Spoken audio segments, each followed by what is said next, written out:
Hey there, how's it going? So I've been using Windows for a while now, starting with Windows 7, then 10, or someday 11 too, if Microsoft stops being so annoying. The topic of today's video is Windows applications. The applications which I'm about to show you in this video will help you stay productive and make your work more enjoyable. Keep watching until the end because the last one is my absolute favorite. Starting with number 3, we have Lively Wallpaper. This application helped me a lot in making my workspace look more appealing. I just bought a new laptop and didn't like the way my screen looked. After a few searches on YouTube, I was able to customize my desktop to make it more pretty from being so ugly. You can even add custom wallpapers or change the appearance of your taskbar.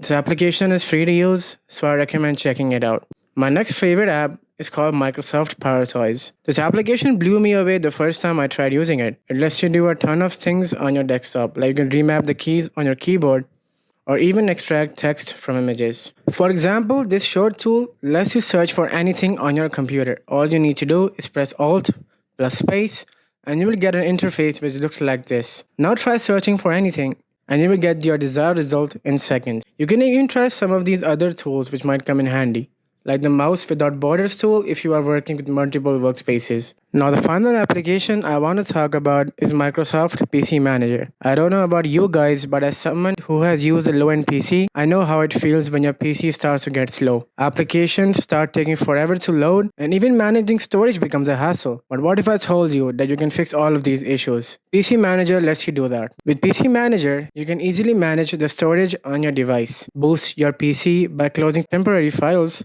and a few more handy tools to use. Hope you liked this video. Don't forget to press that like button and subscribe for more videos.